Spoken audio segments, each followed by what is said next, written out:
વચનામૃત ગઢડા મધ્યનું 67મું, ગંગાજળિયા કૂવાનું સ્વામી સેવક ભાવનું, તારીખ 6/2/1825 રવિવાર. સંક્ષિપ્ત સાર પહેલો. ભગવાનનો ભક્ત જ્યારે દેહ મૂકીને ભગવાનના ધામમાં જાય છે ત્યારે તેણે ભગવાનને જેવા ને જેટલા જાણ્યા હોય તેટલું તો ભગવાન તેને પણ આપે છે. તો પણ ભગવાન તો અપાર ને અપાર રહે છે, જેથી ભગવાનને અને મુક્તોને સ્વામી સેવકપણું સદા રહે છે એવું આ વચનામૃતમાં વર્ણવાયું છે. સ્વામિનારાયણ હરે, સ્વામિનારાયણ હરે. સંવત 1881ના મહાવદી તૃતીયાને દિવસ સ્વામી શ્રી સહજાનંદજી મહારાજ શ્રી ગઢડા મધ્યે દાદા ખાચરના દરબારમાં પોતાના ઉતારાને વિશે ગંગાજળિયા કૂવા પાસે ઓટા ઉપર ઢોલિયો ઢળાવીને ગાદી તકિયા નંખાવીને વિરાજમાન હતા અને સર્વ શ્વેત વસ્ત્ર ધારણ કર્યા હતા અને પોતાના મુખારવિંદની આગળ મુનિ તથા દેશ દેશના હરિભક્તની સભા ભરાઈને બેઠી હતી અને પોતાની આગળ સાધુ દુકડ સરોદા લઈને વિષ્ણુપદ ગાવતા હતા.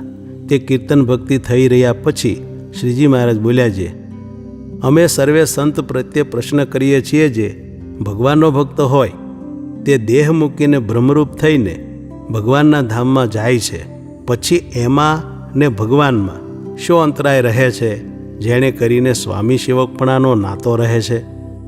કેમ જે એ ભગવાનનો ભક્ત છે તે પણ જેવા ભગવાન સ્વતંત્ર છે ને કાળ કર્મ ને માયા તેને આવરણે કરીને રહિત છે તેવો જ થાય છે, માટે એમાં શો ભેદ રહે છે જેને કરીને સ્વામી સેવકપણું રહે છે? એ પ્રશ્ન છે. પછી પરમહંસે જેને જેવું સમજાયું તેણે તેવો ઉત્તર કહ્યો, પણ શ્રીજી મહારાજના પ્રશ્નનું સમાધાન થયું નહીં.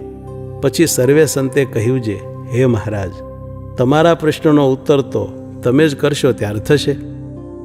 પછી શ્રીજી મહારાજ બોલ્યા છે, એનો ઉત્તર એમ છે જે ભગવાનનો ભક્ત હોય તેણે જેવા ભગવાનને જાણ્યા હોય, જે ભગવાન આટલી સામર્થ્ય યુક્ત છે અને આટલી શોભાએ યુક્ત છે અને આવા સુખ સ્વરૂપ છે, એવી રીતે એ ભક્તે જેટલો ભગવાનનો મહિમા જાણ્યો છે અને જેવા પ્રતાપે યુક્ત ભગવાનને જાણ્યા છે તે ભક્ત જ્યારે દેહ મૂકીને ભગવાનના ધામમાં જાય છે ત્યારે રૂપ તથા સામર્થ્ય તે એ ભક્તની પણ તેવી જ થાય છે. તો પણ ભગવાનની સામર્થ્ય અને ભગવાનનું સુંદરપણું ઇત્યાદિ જે પ્રતાપ તે એ ભક્તને ભગવાનને વિશે અતિશય જણાય છે, ત્યારે એ ભક્ત એમ જાણે છે જે મેં જેટલો પ્રતાપ જાણ્યો હતો ને સુંદરપણું જાણ્યું હતું તેટલું ઐશ્વર્ય ને તેટલું સુંદરપણું તો મને પણ ભગવાને આપ્યું છે. તો પણ ભગવાનનું ઐશ્વર્ય ને ભગવાનનું સુંદરપણું તે તો અતિશય અપાર દેખાય છે, માટે મારા જેવા અનંત ભગવાનના સાધર્મ્યપણાને પામ્યા છે તો પણ ભગવાન જેવો કોઈ થવાને સમર્થ થતો નથી.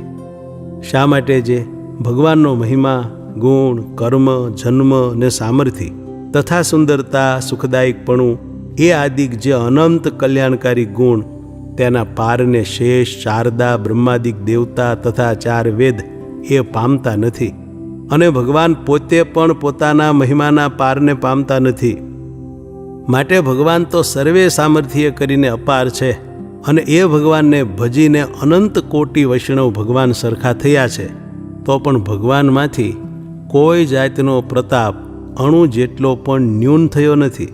જેમ મીઠા જળનો સમુદ્ર ભર્યો હોય તેમાંથી મનુષ્ય, પશુ, પંખી સર્વે જેટલું ભાવે તેટલું જળ પીવે તથા પાત્ર ભરી લે તો પણ ઓછું થતું નથી.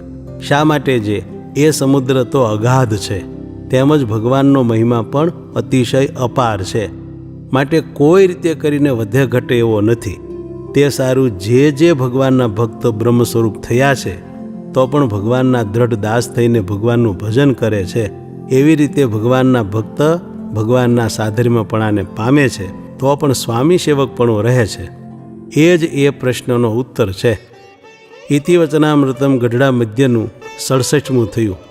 સળંગ 200મું. શ્રી ગઢડા મધ્ય પ્રકરણ સમાપ્ત.